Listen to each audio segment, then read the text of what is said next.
Pessoal, sejam todos muito bem-vindos. O nosso webinar, do último webinar do ano, vai ser o assunto teste de software em processos ágeis. Meu nome é Guilherme Siqueira Simões, eu vou ser responsável por apresentar esse webinar. Então, enquanto temos alguns colegas chegando, vou dar algumas orientações para quem participa a primeira vez do nosso webinar. A gente sempre faz a sugestão para que se use uma conexão de banda larga, para não ter problema de corte na transmissão ou congelar, né? Mas acredito que com essa pandemia aí, muita gente em home office já está craque em acompanhar eventos ao vivo.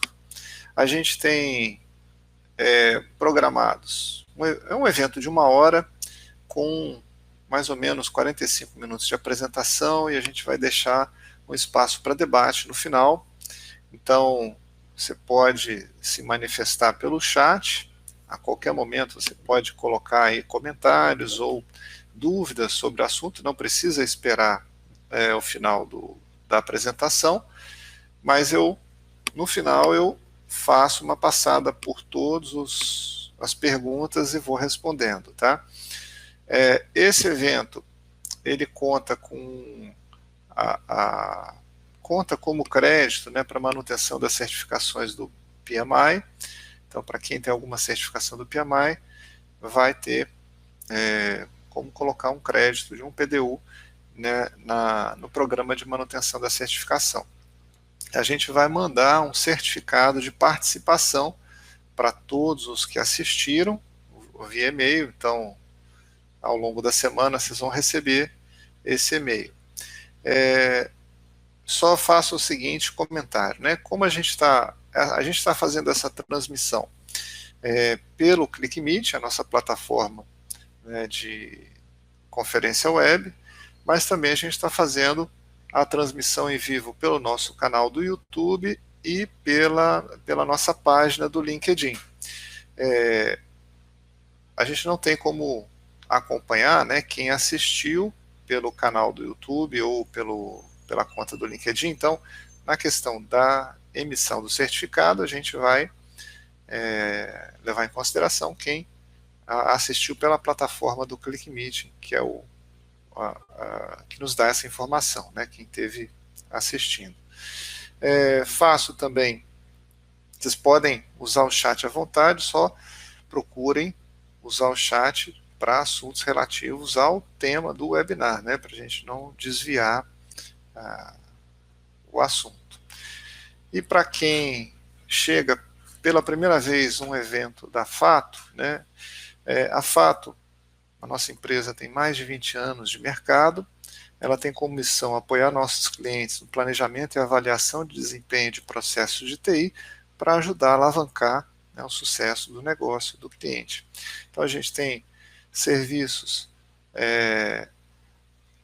relacionados a diversos assuntos que ajudam nessa questão da visibilidade dos processos,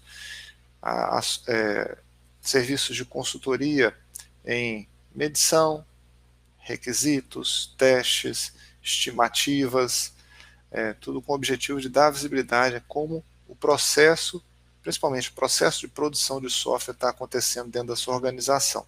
Seja ele feito por um desenvolvimento da equipe interna ou por uma equipe externa, né, por um ou mais fornecedores. Eu sou um dos autores desses 2 livros, com meu colega Carlos Vasques. Um tema é a engenharia de requisitos e outro tema é a análise de pontos de função, que é um método de medição de software. O tema que a gente vai falar de hoje tem a ver com testes, não é nenhum dos assuntos aqui dos livros, né? Mas existe uma interseção muito forte entre esses 2 assuntos, principalmente a engenharia de requisitos. Tá?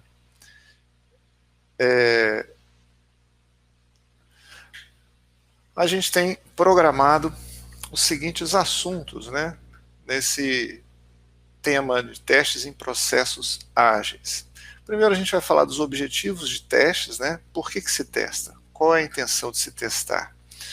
Vamos falar de agilidade, Scrum, o que é processo ágil, o que é uma filosofia ágil, o que é uma abordagem ágil para desenvolvimento de software.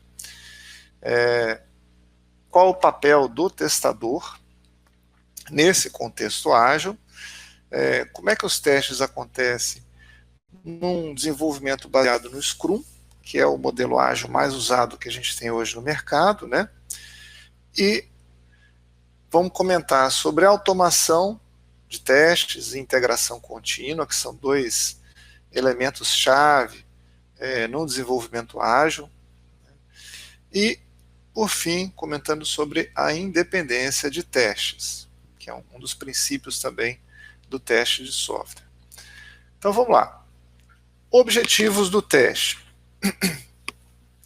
Primeiro deles, né? A gente testa para evitar que defeitos cheguem ao cliente, cheguem ao usuário, e com isso evite danos ao negócio, né? Seja danos financeiros ou danos de imagem, né? Ou até danos aí, dependendo do software, né? Causando mortes. A gente testa para verificar se tudo que foi solicitado foi atendido, né? A gente testa para verificar se o produto está completo, se não faltou nada, e se tudo que está sendo entregue funciona de acordo com o que o cliente solicitou.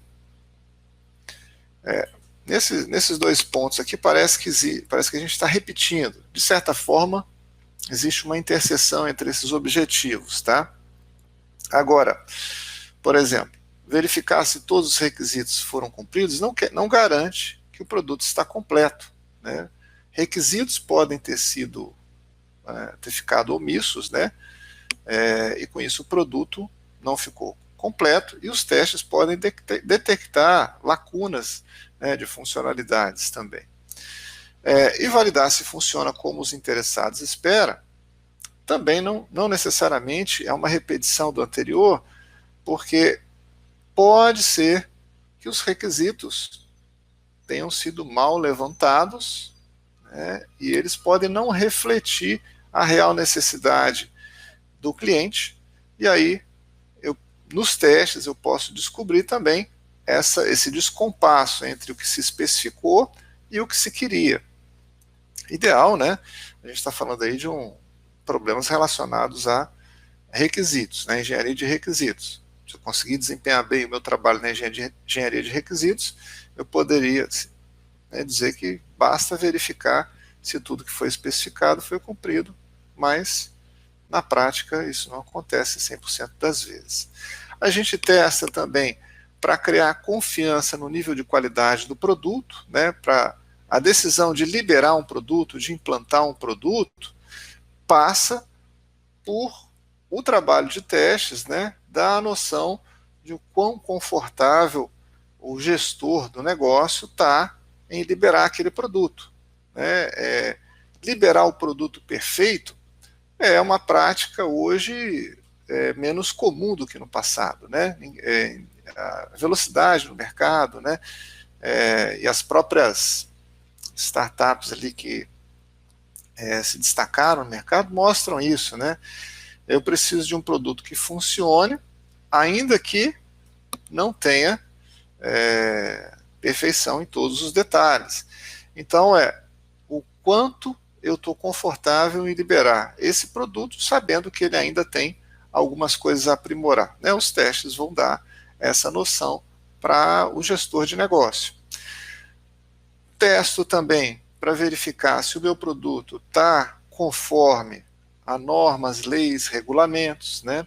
Então, dependendo da área de negócio que a gente está trabalhando, o nosso software pode ter que se submeter a determinadas legislações e eu vou ter que testar.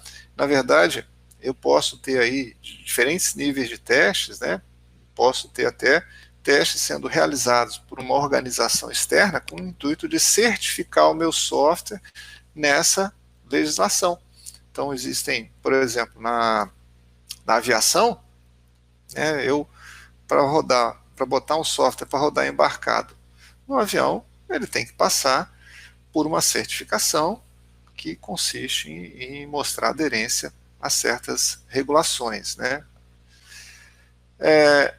Eu testo também com o objetivo de dar informação aos meus interessados, meus clientes, para que eles tomem decisões a respeito da qualidade do produto, né?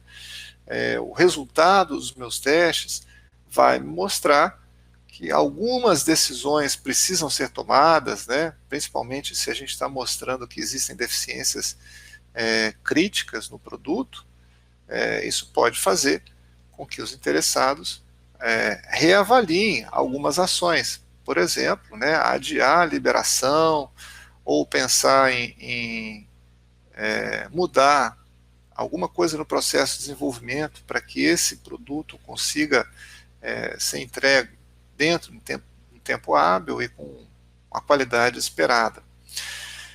Todas essas questões que a gente coloca como objetivos de teste são questões que existem independente do processo de desenvolvimento ser ágil, tradicional ou o que quer que seja, né? Então, primeira questão, né, eu testo com esses objetivos e esses objetivos eles são constantes, independente aí se eu estou desenvolvendo com abordagem ágil ou não. Então, nesse ponto, não existe diferença nenhuma em termos de objetivos de teste, seja um processo tradicional ou um processo ágil. E aí, quando a gente fala de um processo ágil, vem aí a pergunta, né? O que é um processo ágil? Porque a gente vai encontrar diversas metodologias, práticas, abordagens ágeis no mercado, né? E uma empresa usa um determinado enfoque e fala que é ágil, outro usa enfoques diferentes e fala que é ágil. A única coisa que a gente pode usar como critério para dizer que um processo é ágil é um processo que se inspira, né, nos valores e princípios do Manifesto Ágil. Foi publicado há praticamente 20 anos atrás, né, e ele tem como 4 valores principais. O desenvolvimento de software ele tem que privilegiar, né, indivíduos e interações entre esses indivíduos mais do que um processo formal e ferramentas, né? A ênfase aqui é na colaboração entre todos os indivíduos envolvidos no desenvolvimento de software. Privilegia-se também o software funcionando é mais importante do que uma documentação extensiva e abrangente, né? Interessa eu entregar um produto e não entregar papel, né? Entregar documentação. Não que documentação não seja importante, só que eu não posso perder de vista que o produto é mais importante do que a documentação. Então, tenho sempre que levar isso em consideração. Isso, até vou comentar daqui a pouquinho, né? Da relação desses valores aí com o teste. Colaboração com o cliente, mais do que negociação de contratos, então eu não vou me ater tanto ao que está escrito. Interessa, dentro da filosofia ágil, é que o meu cliente fique feliz, né, com a entrega. Então eu vou colaborar sem ficar criando barreiras ou restrições nessa colaboração com o cliente, porque eu estou seguindo estritamente o que foi redigido no contrato. É claro que eu preciso de um modelo de contrato também, que se eu estiver falando de terceirização, né, um modelo de contrato que favoreça a implementação de práticas ágeis, né. Mas aqui, esse valor não tem necessariamente que ver somente com o desenvolvimento feito por um fornecedor externo, né. Um desenvolvimento interno, o que se quer enfatizar, né, é que o time de desenvolvimento comece a criar barreiras para o cliente, né, para a área de negócio interno, porque houve alguma coisa escrita antes, né, e vão se pegar o que está formalizado e não a realidade nova que o cliente está trazendo naquele momento. E relacionado a isso, a gente tem a necessidade de responder a mudanças, né, muito mais importante do que seguir um plano. Isso, na vida atual, né, é uma verdade. A gente sabe que as mudanças, a única certeza que a gente tem é das mudanças. Então, eu não posso seguir um desenvolvimento engessado, sabendo que mudanças vão acontecer, e eu vou ignorar isso para entregar aquele produto que foi planejado no início. O que acontece no desenvolvimento ágil? A gente tem um desenvolvimento que inicia a princípio com uma visão de produto, mas que termina com um produto diferente. Isso exatamente porque as mudanças vão acontecendo e o desenvolvimento vai se adaptando a essas mudanças.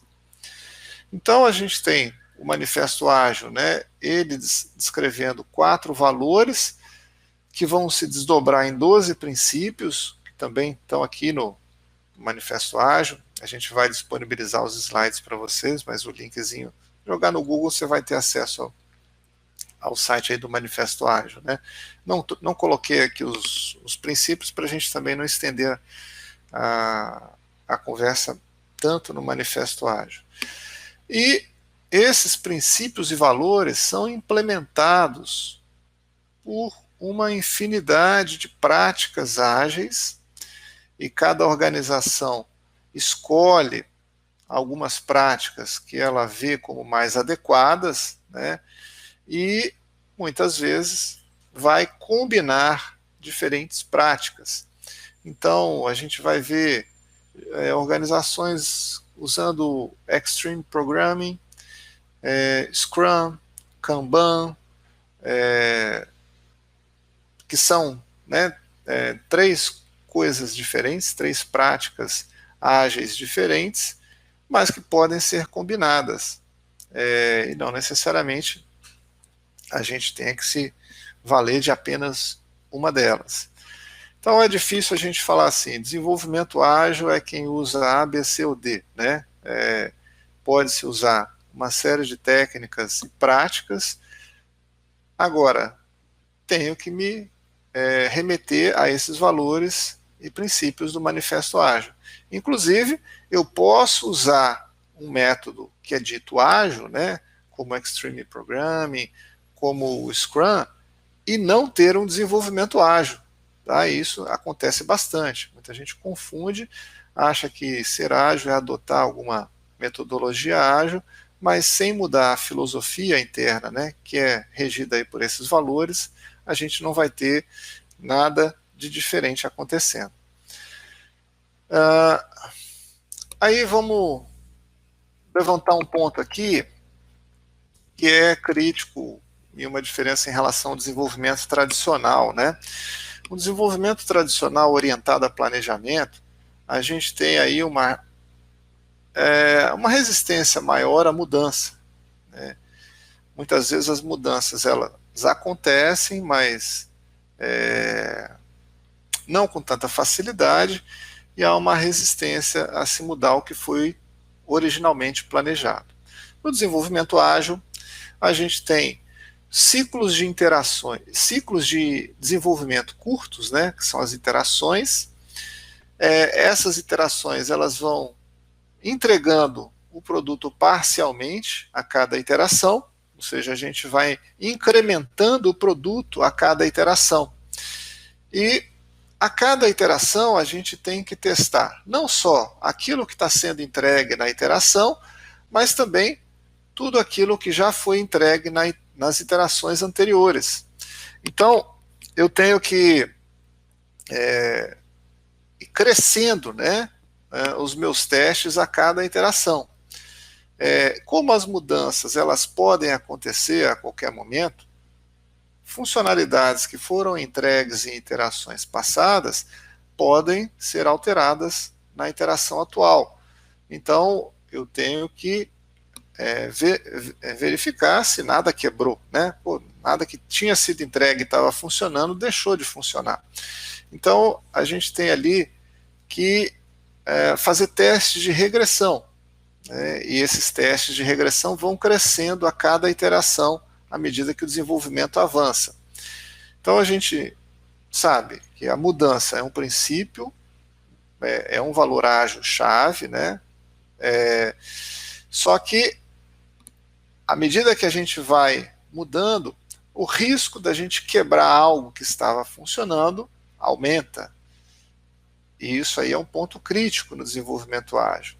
Eu preciso ter testes de regressão que me mostrem que aquilo que já foi feito continua funcionando, senão a gente vai ficar enxugando gelo, né? Avança um pouquinho e conserta um monte de coisa lá para trás. Anda um pouquinho e gasta um tempão consertando coisa que já estava feita, né?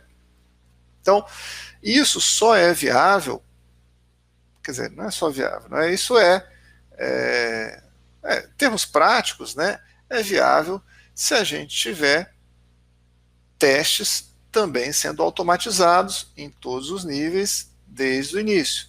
Porque senão a complexidade dos testes de regressão vai crescendo iteração a iteração e o custo disso, da gente fazer tudo manualmente, fica proibitivo.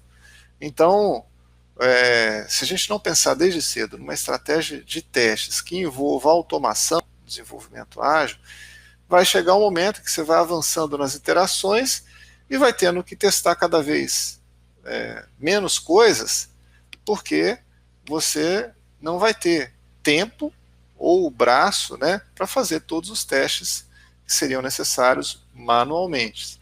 Então, já uma diferença grande em relação ao desenvolvimento tradicional, né, um desenvolvimento ágil, ele privilegia testes automatizados desde cedo.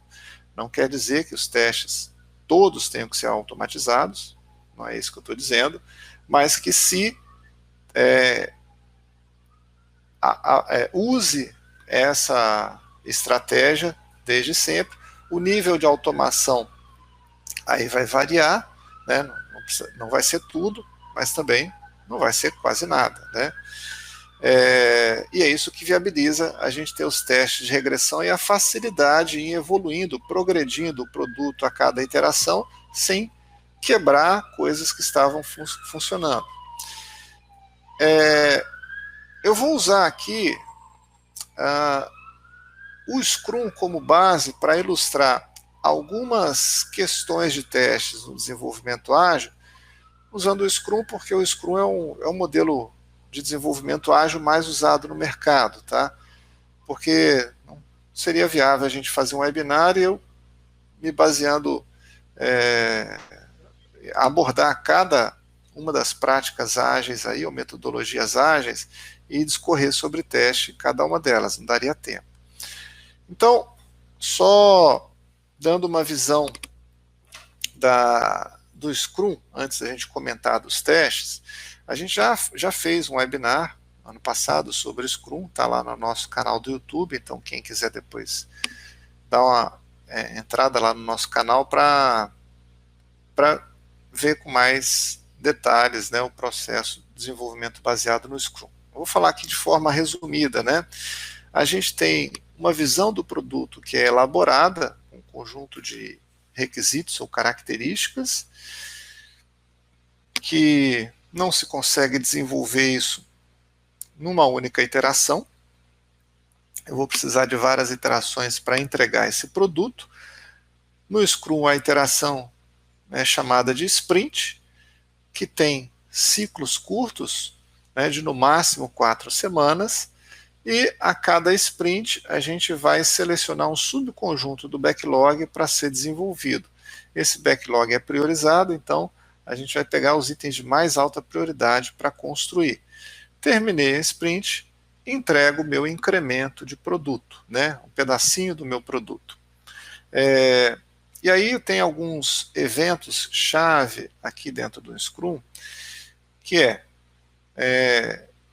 o planejamento da sprint. Então, antes da sprint começar, o time, né, ele vai buscar identificar quais são os itens de mais alta prioridade e qual é a capacidade do time da vazão para escolher quais histórias ou requisitos vão ser trabalhados.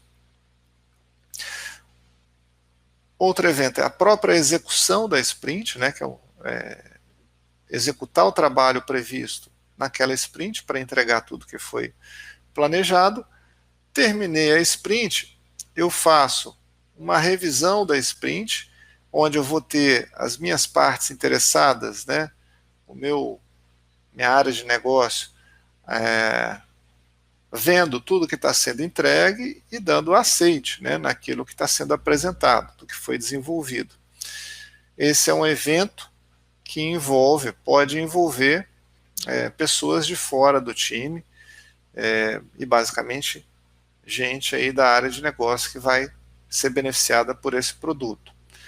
E tenho a retrospectiva da sprint, que é um evento com caráter mais interno, onde o time vai procurar discutir o que funcionou, o que não funcionou, o que precisa ser feito para que a gente possa evoluir num ritmo melhor na próxima sprint. Né? Aqui é como fosse uma lição, uma discussão de lições aprendidas.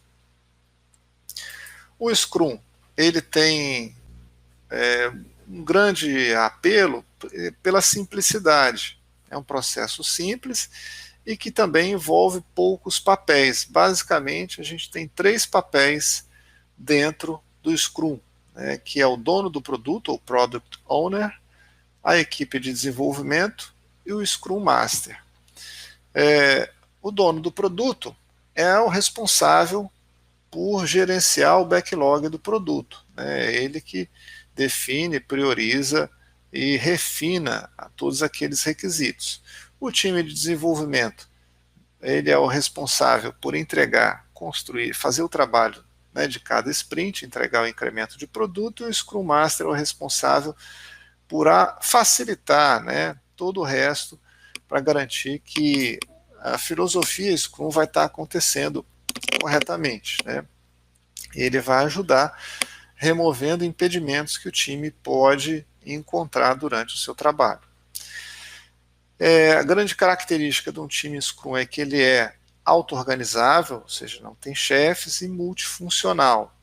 Ou seja, vamos lá, auto-organizável é o time, ele decide como deve ser feito o trabalho para entregar tudo aquilo que foi prometido. Né? Então não tem um chefe, tem uma autonomia grande para o time decidir como o trabalho vai acontecer.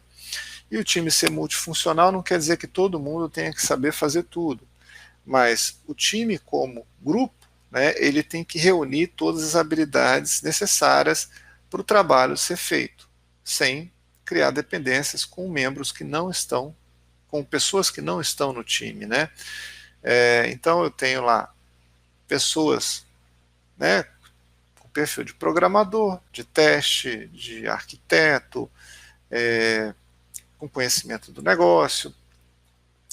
Lógico que quanto mais habilidades, né, um membro tiver, mais ele consegue contribuir para o time.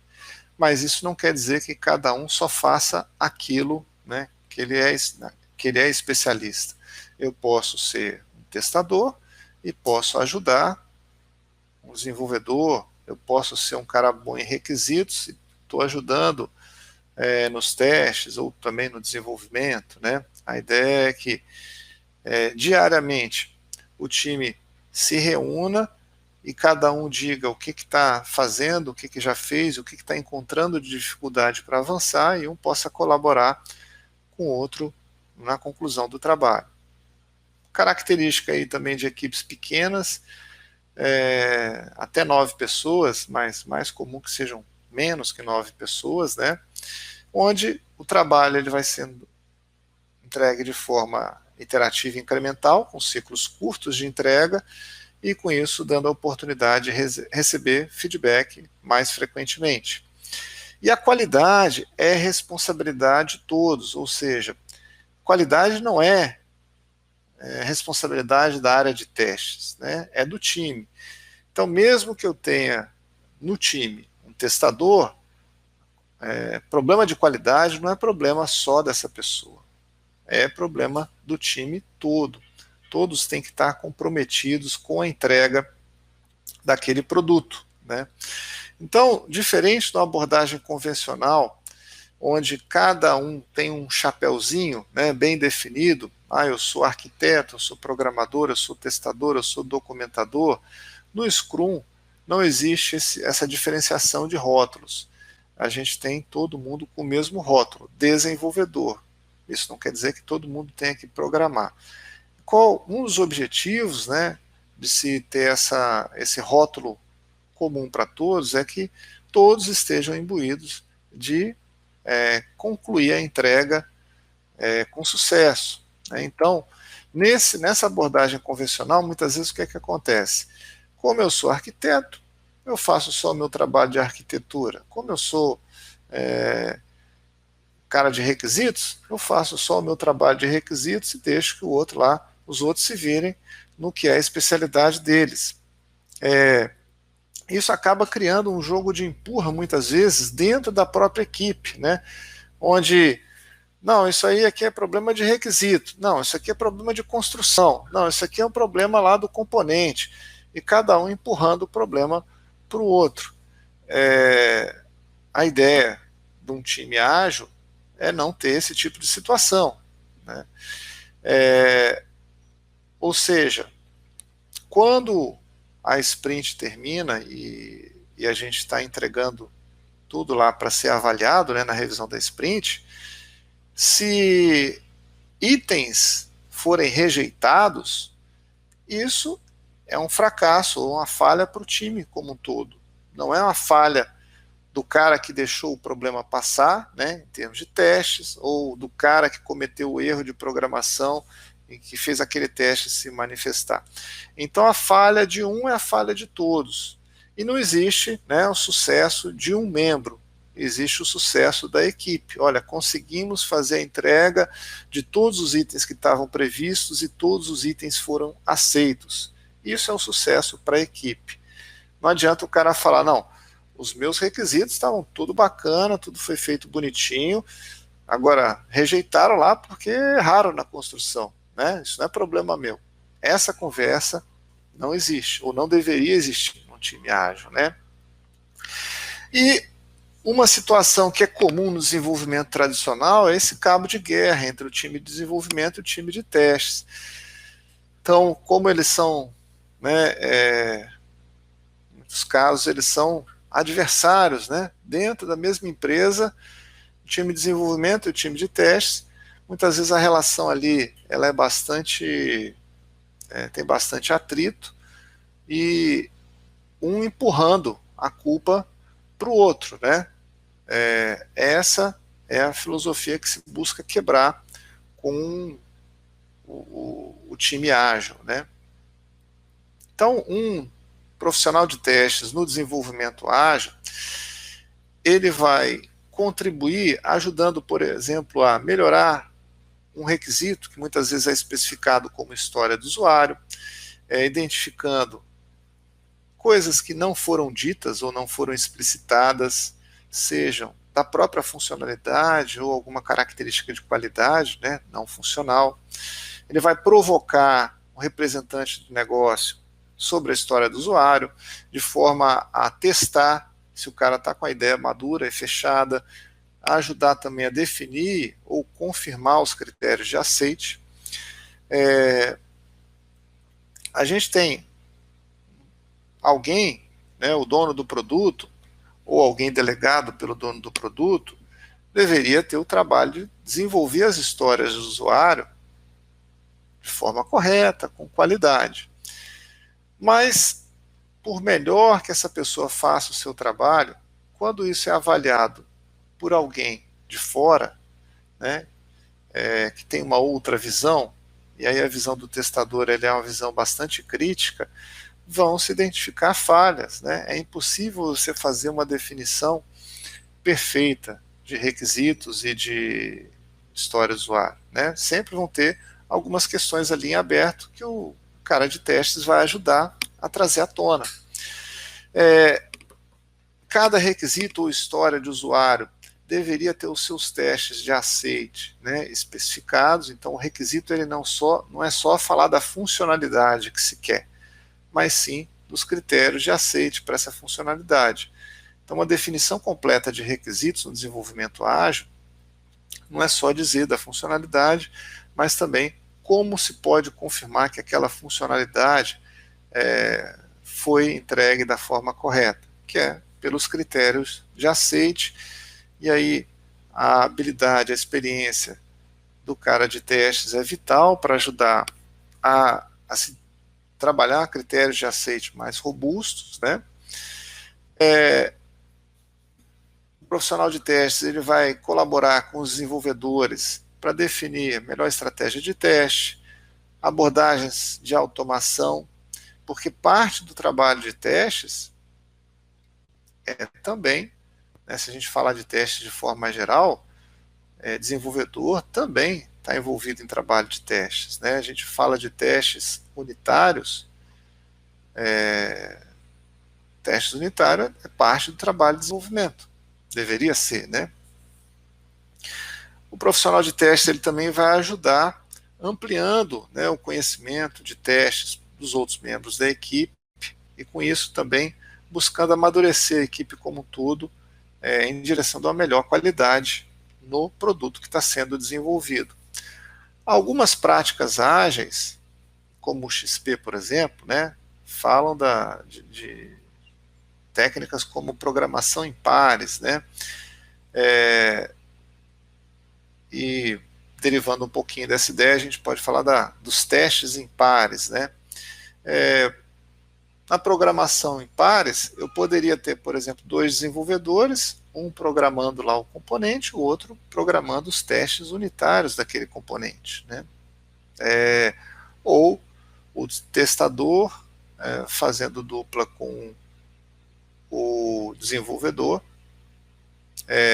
também no sentido de ajudar ele a construir lá a unidade, já com os testes melhores, e ter duplas de testadores também, né, que é uma outra abordagem. São exemplos ali de práticas, não quer dizer que todos vão necessariamente usar, mas são exemplos de como se pode se configurar o trabalho de testes no desenvolvimento ágil.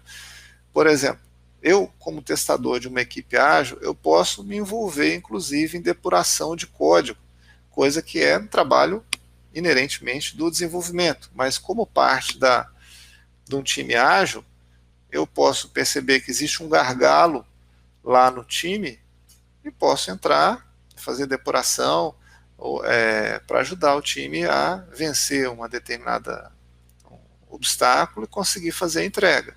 Né? No desenvolvimento tradicional, né, a gente tem aquela rigidez de papéis, dificilmente você vai ver testador metendo a mão em código, né, para procurar defeito. Ele vai falar, tem um defeito aqui, né, o desenvolvimento que localize onde está no código e faça a correção. Uma coisa que a gente tem também no desenvolvimento ágil, o esquema geral do Scrum que eu mostrei, deixa eu só voltar aqui um pouquinho a figura, ele fala do desenvolvimento, está muito focado aqui no desenvolvimento de um determinado sprint, né? Que é algo que acontece ao longo de 2, 3 ou 4 semanas. Mas existe algo que acontece antes, que é o planejamento do produto, onde se define o backlog, né? E ao se definir esse backlog, a gente vai planejar também quando que eu vou liberar esse meu produto, né? Ao longo de quantos sprints eu vou ter um produto em condições de ser liberado. Então, essa liberação ou release, ela demanda um planejamento também, né? Que é um planejamento de mais longo prazo, baseado em tudo que se vislumbra naquele momento sobre o produto, e esse planejamento envolve também questões relacionadas a teste. Então, no planejamento de uma release, deve-se, né, avaliar quais as histórias que são maduras, ou seja, né, elas são testáveis, que têm os critérios de aceite bem definidos, para até avaliar com relação à maturidade, né, do produto que está sendo pensada.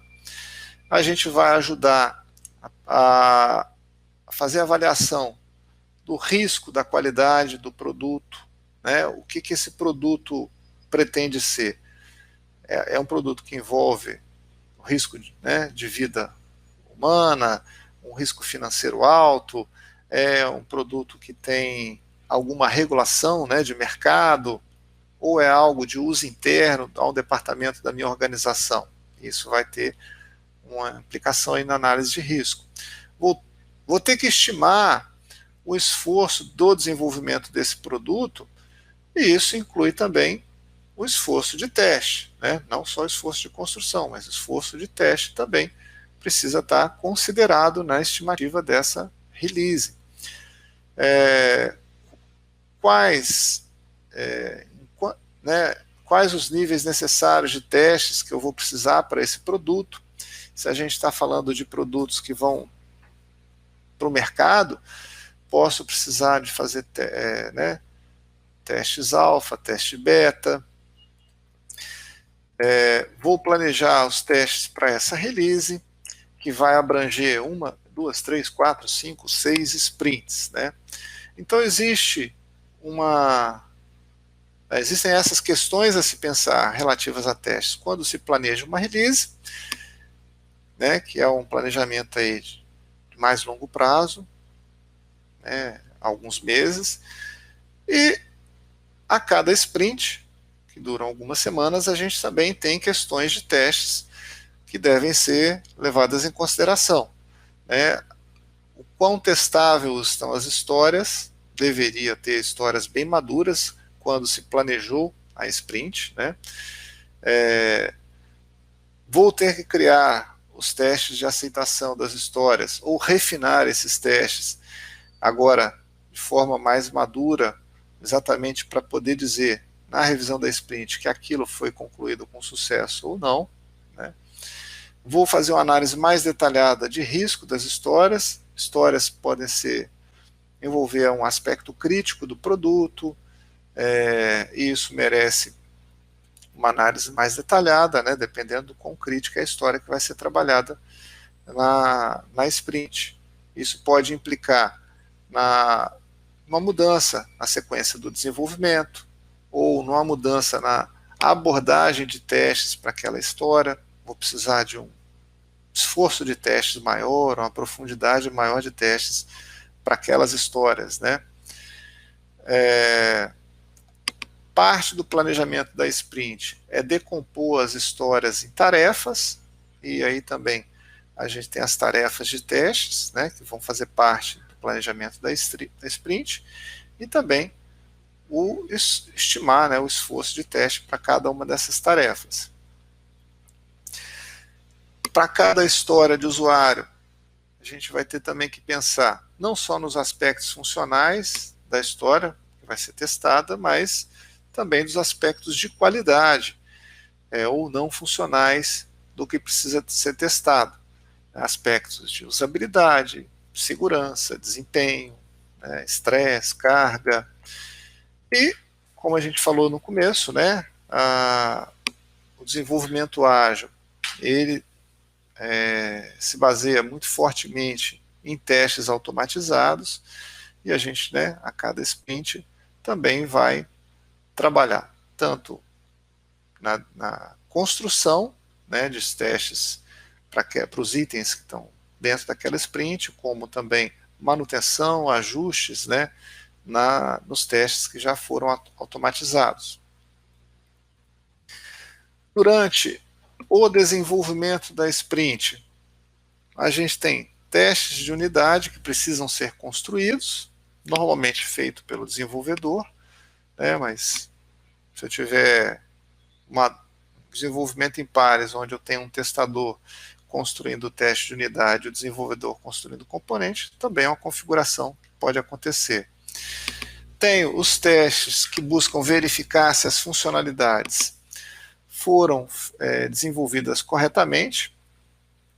Isso aí a gente tem uma mescla de testes, tanto automatizados quanto manuais, e a gente vai ter lá membros do time testando cada história que foi desenvolvida contra os critérios de aceite. A gente está falando ainda de um teste interno ao time.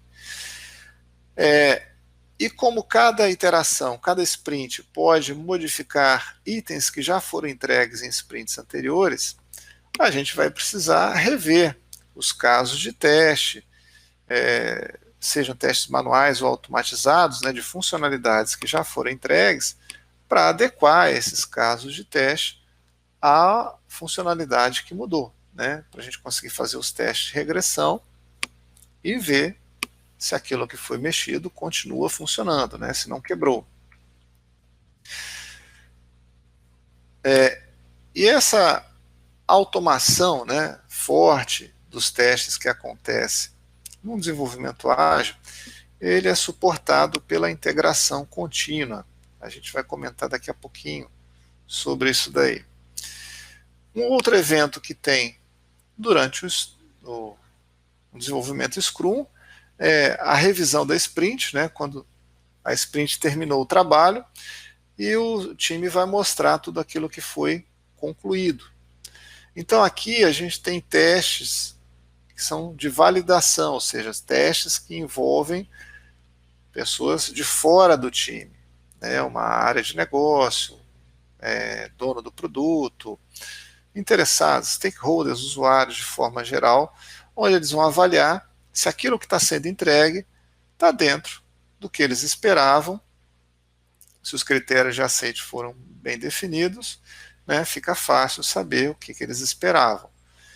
Se eventualmente não atender, aquele item vai ser rejeitado. Mas, se passou, legal, né, aquele item foi aceito, e se todos os itens forem aceitos, ótimo, né, é o sucesso pleno aí para o time que eles conseguiram.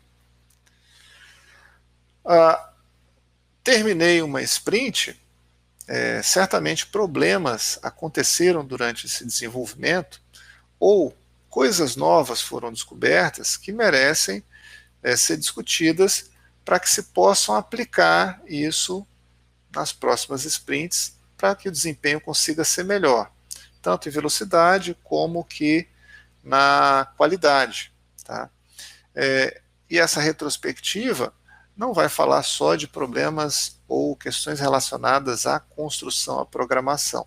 Também vai se abordar questões relacionadas a teste.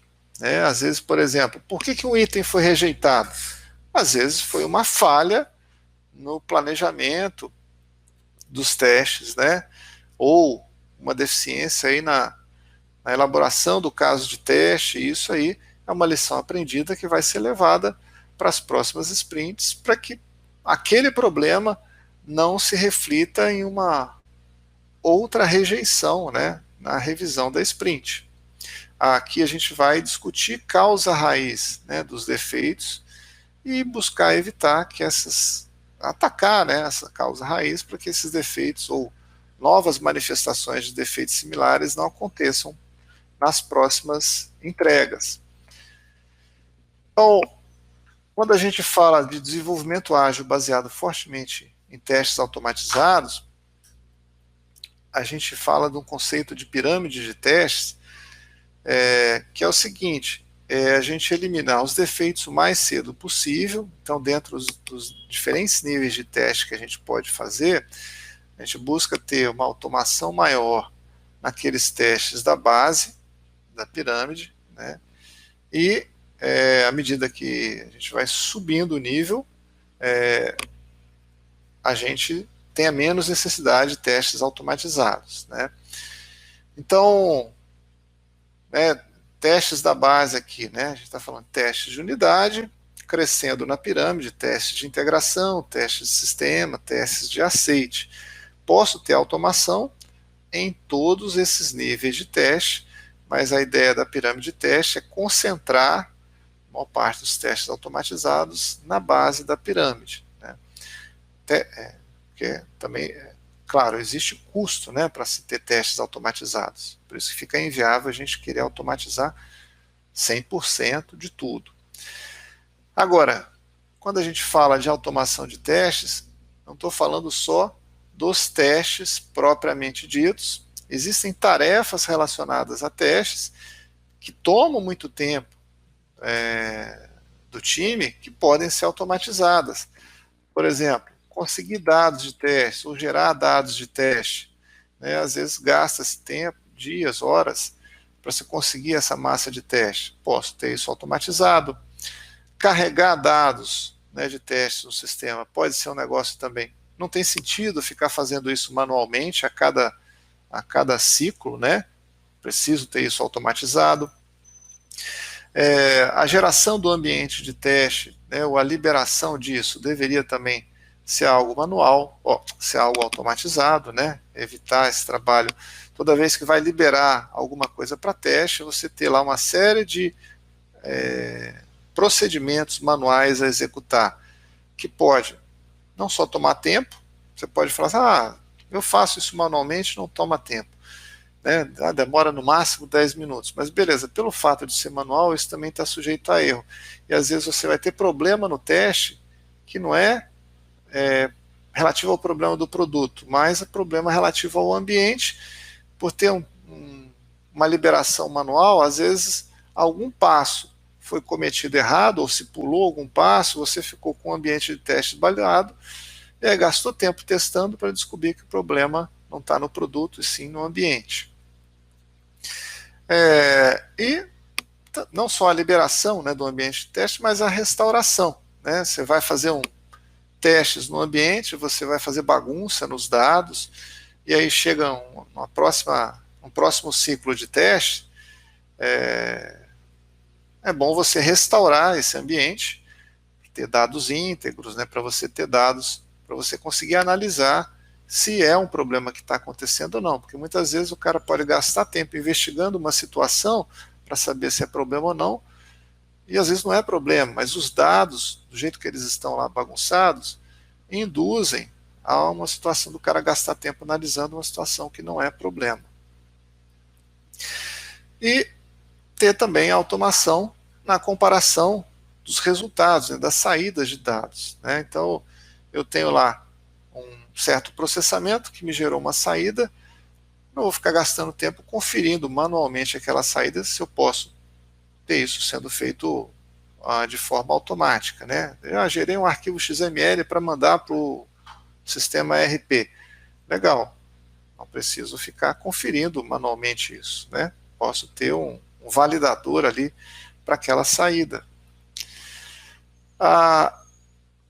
O teste no contexto ágil também, ele está muito vinculado. A gente tem uma integração contínua, onde a gente vai ter uma série de atividades, procedimentos, não só de teste, mas do desenvolvimento, da gestão de configuração, feitos de forma única, suportados por uma ferramenta que automatiza isso.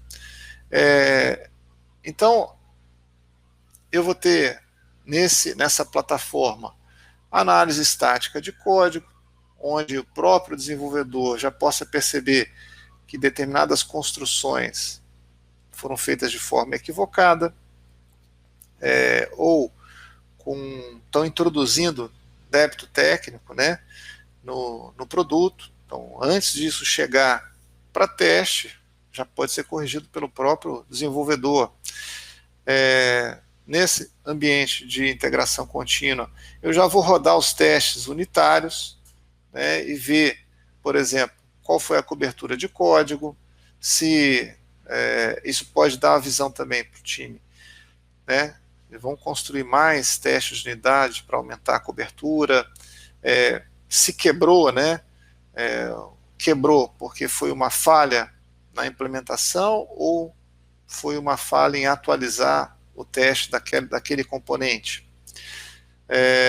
A liberação, né, na integração contínua vai ser também automatizada, não vou ter uma série de scripts e procedimentos manuais que alguém precisa executar para liberar o produto para teste. Né?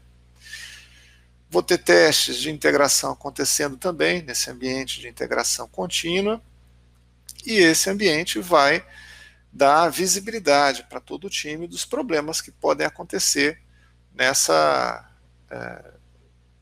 série de coisas que foram automatizadas.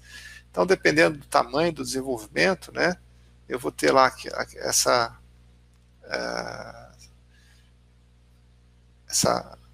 como é que se diz? fugiu a palavra, né? Tudo aquilo que sendo automatizado, né, sendo executado, e os problemas que forem detectados vão sendo relatados, seja um alerta por e-mail, alguma forma que isso possa notificar o time. Deixei rodando isso aí durante a noite, já de manhã eu tenho o resultado e posso avaliar onde quebrou, né? O que foi liberado ontem pelo time de desenvolvimento que quebrou. Já posso tomar essa ação imediata logo de manhã cedo para tomar uma correção. E é isso que viabiliza também a gente ter as liberações dos produtos de forma mais rápida, né?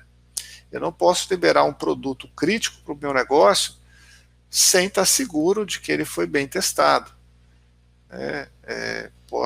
Um erro lá de construção pode implicar em milhões de reais sendo perdidos, né? Dependendo do produto que a gente está falando.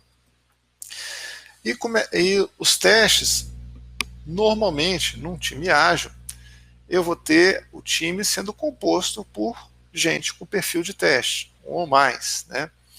Mas também posso ter uma abordagem onde eu tenho time de desenvolvimento e um time de teste separado. Mas aí, nesse time de testes separados, eu posso ter alguns enfoques diferentes. Eu posso alocar testadores sob demanda para o time de desenvolvimento, né, para apoiar o time de desenvolvimento. Posso alocar esses testadores desde o início do projeto, né, do planejamento da release. Depois que terminou a release, eles voltam para o meu pool, né, para a minha equipe de testes.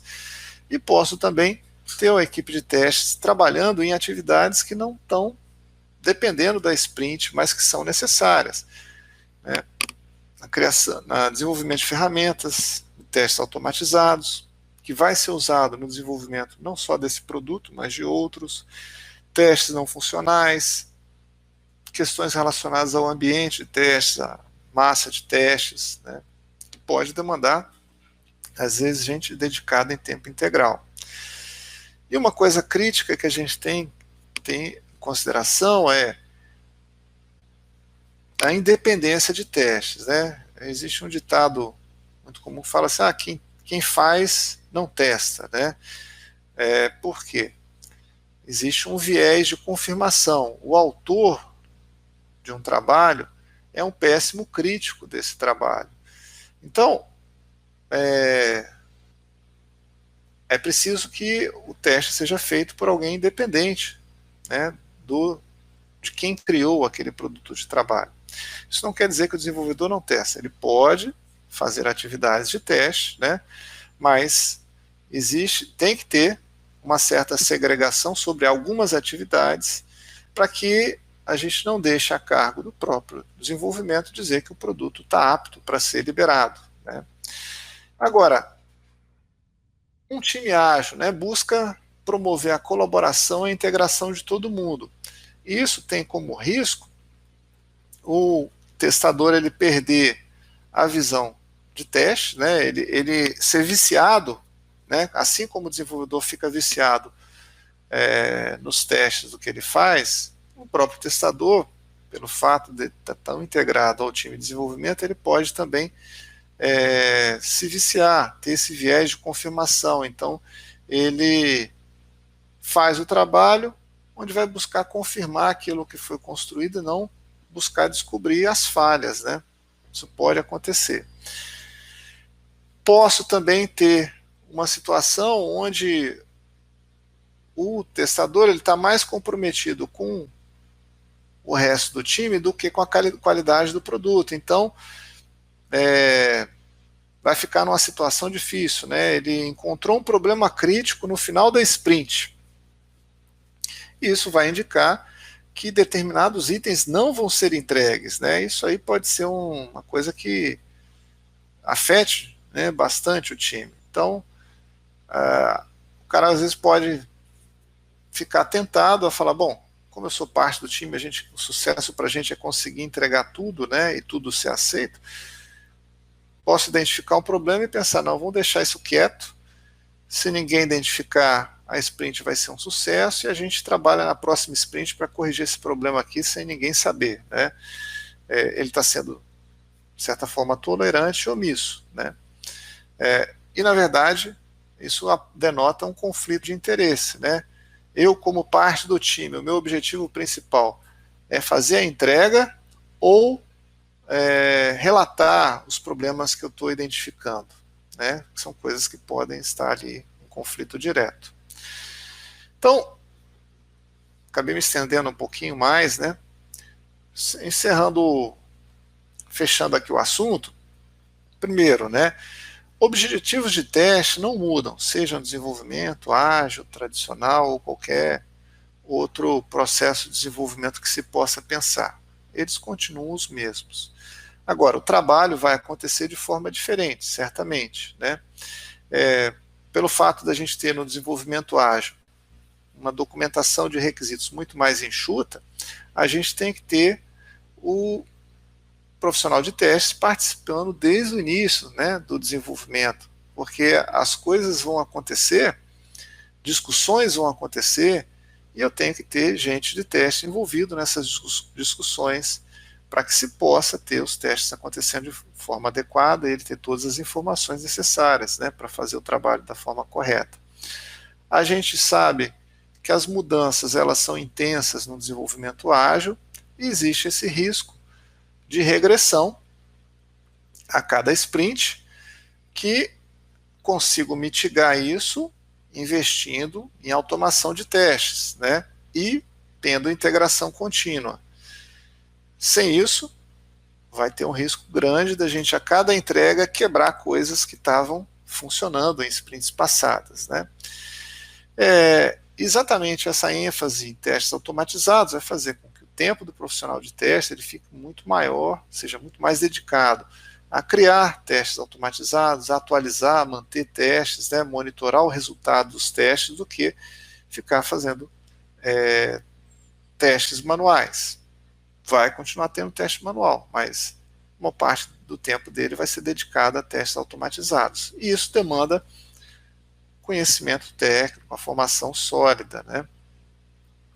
Criar testes automatizados implica também em saber programar, né? Então, o testador hoje, ele precisa, né, alguém que não sabe programar, tem que saber programar para criar testes automatizados. Tá? E existe, né, a filosofia do time ágil, ela é positiva, num certo aspecto, mas deve-se também ficar atento a uma eventualidade de risco com relação à independência de testes, se a gente deixar os testes só a cargo do time de desenvolvimento, mesmo tendo testadores nesse time de desenvolvimento. Beleza? Então vamos às perguntas. Eu queria, antes de ir para as perguntas, eu vou pedir a gentileza de vocês avaliarem o webinar. Enquanto a gente está nas perguntas, eu vou abrir aqui no Click Meet, né? Quem tiver no LinkedIn ou no YouTube não vai conseguir acessar, mas pode deixar um comentário aí sobre o evento, né? Seja com sugestões, com críticas ou novos assuntos, né, que a gente possa abordar nos próximos webinars, tá? Então deixa eu passar aqui as perguntas. Vamos lá.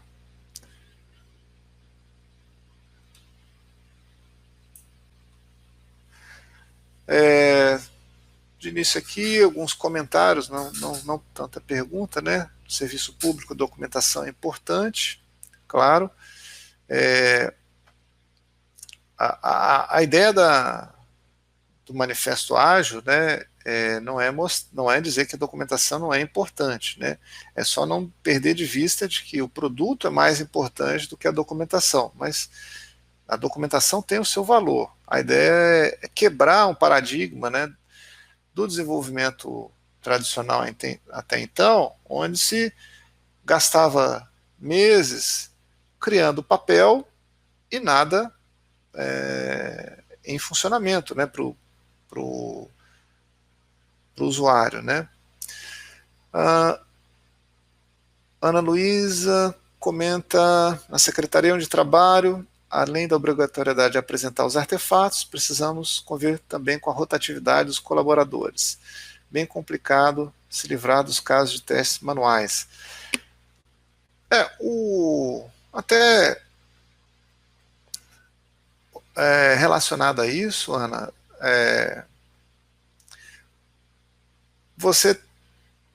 a rotatividade vai impactar de forma negativa no desenvolvimento como um todo, né? Toda vez que tem rotatividade no time, a gente perde conhecimento. A documentação é uma forma de reter conhecimento. Casos de teste também é uma forma de reter conhecimento, né? Quando eu estou criando casos de teste, eu estou descrevendo diversos aspectos da funcionalidade que eu quero testar. Então, de certa forma, você ter os seus artefatos de teste do seu produto, né, elaborados e sendo atualizados, né, a cada interação, você tem um certo conhecimento do produto que é mantido, mesmo que tenha a rotatividade da equipe. Mas, assim, impacto sempre tem, tá? Aí a gente tem que trabalhar esse problema em outra dimensão. Não afeta isoladamente teste, afeta tudo. Outro comentário dela: temos outro problema. No nosso primeiro experimento, conseguimos automatizar as histórias das 5 primeiras sprints. O gestor do produto se afastou da secretaria e o novo gestor disse que não era nada daquilo que ele queria. Esse é outro problema também que a gente comenta, até se fosse o webinar fosse sobre requisitos, né, isso seria um dos problemas comuns que acontecem, né? Quando você troca o gestor, ele tem outras prioridades, ele tem outras ideias, e isso impacta o desenvolvimento de qualquer produto. Então, o fato de você citar aí os testes automatizados, né, não vejo assim, mesmo que não tivesse nada automatizado, né, você certamente teria mudanças, e ele chegaria falando que tem outras ideias, que quer outras coisas. O fato de você ter gasto ou investido, né, na automação das histórias, ou seja, foi mais esforço investido que acabou sendo desperdiçado, né, pela mudança de ideias aí do novo gestor.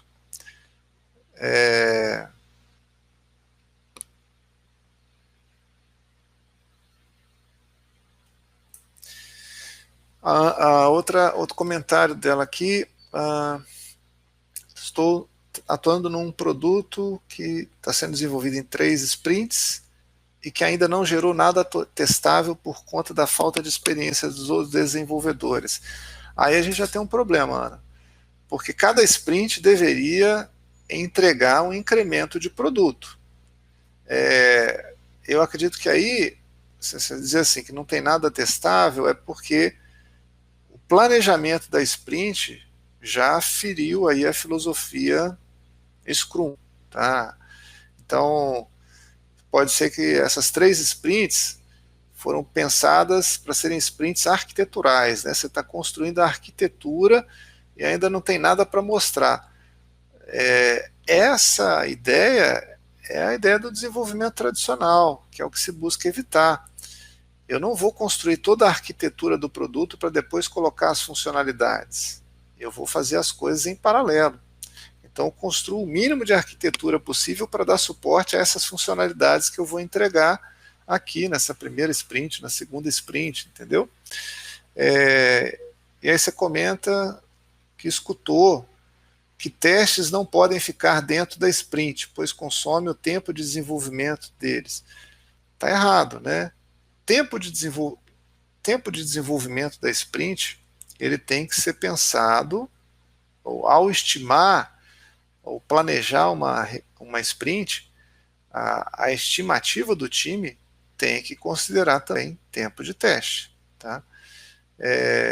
O teste que fica fora da sprint é a validação que acontece na revisão da sprint, né? Ou seja, aí está fora porque a sprint já terminou e a gente está envolvendo as áreas de negócio para validar a entrega. Mas não existe sprint só com trabalho de desenvolvimento, porque o que vai mostrar que o trabalho foi terminado é exatamente a gente passar pelos critérios de aceite. Passar pelos critérios de aceite e testar. Tá?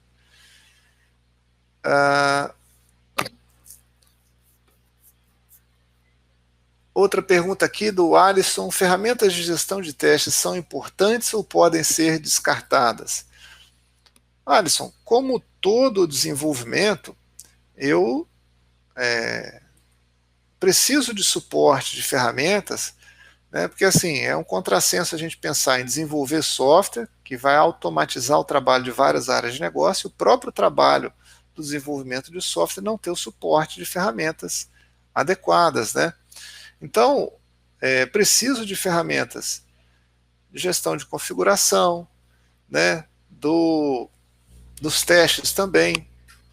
Então, uma ferramenta para registrar defeitos, uma ferramenta que, quando a gente fala da própria automação de testes, né, como eu tenho automação de testes em diferentes níveis, eu preciso também de ferramentas específicas para cada nível de automação que eu estou trabalhando.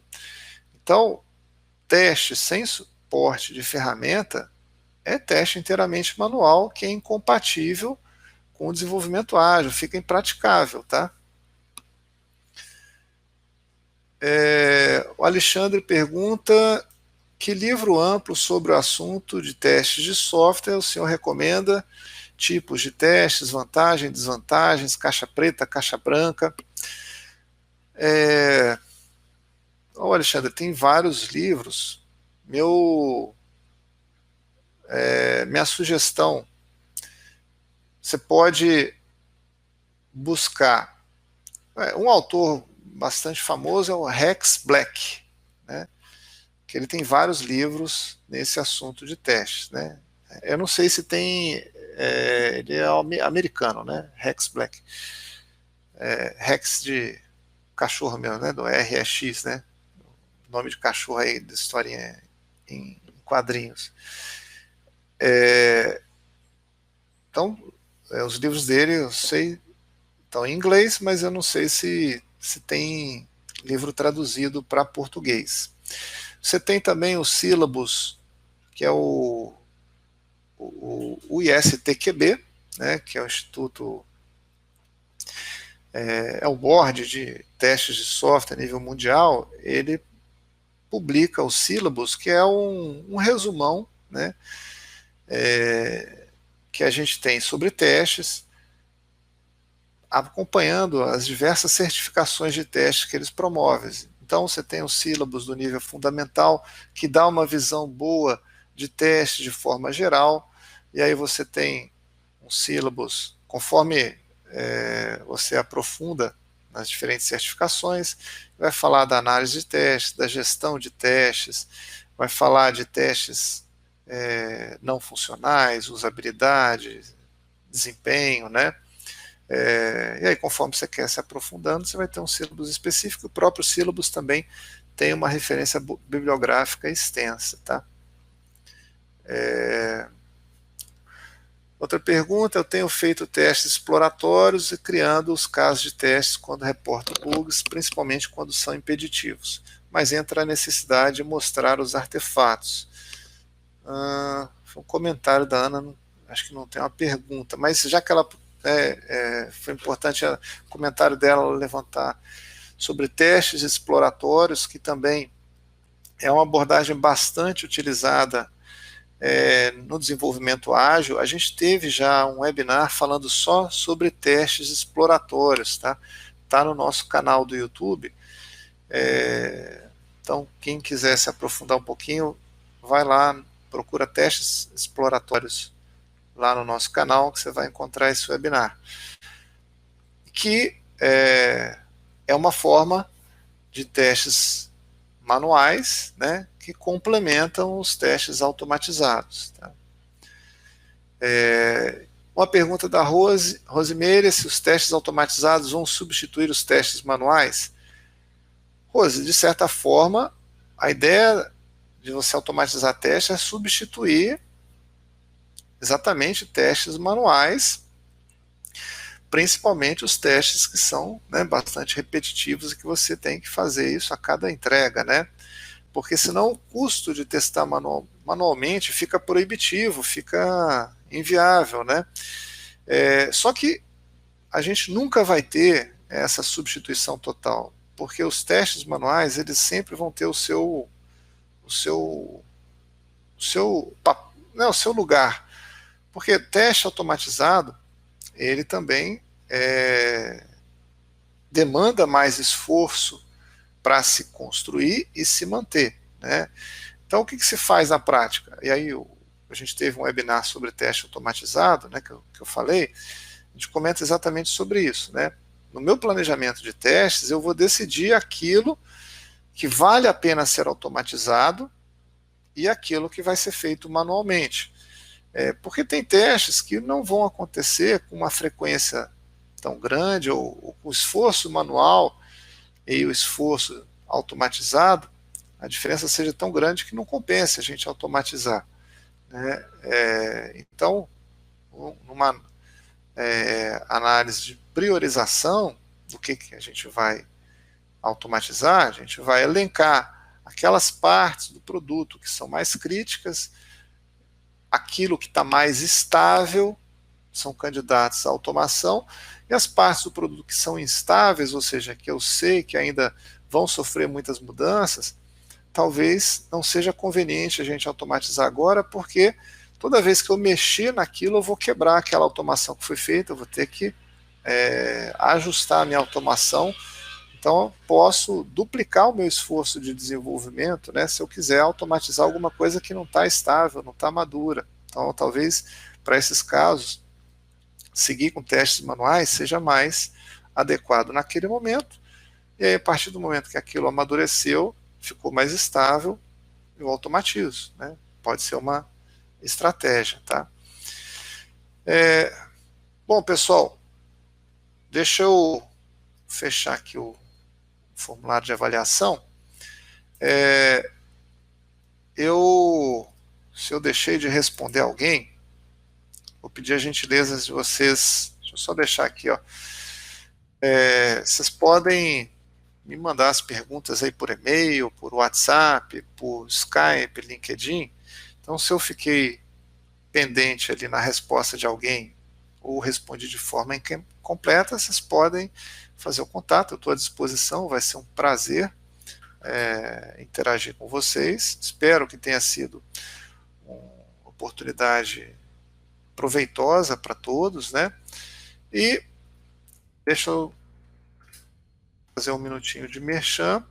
A Fato também trabalha com testes de software, tanto com consultoria, com treinamento ou com o próprio serviço de testes, né? A gente pode fazer trabalho de fábrica de testes, se alguém tem a intenção de terceirizar esse trabalho, a gente pode dar o apoio na automatização de testes para quem quer investir nisso, e também fazer a mentoria da equipe, né, da equipe interna para os testes, tá?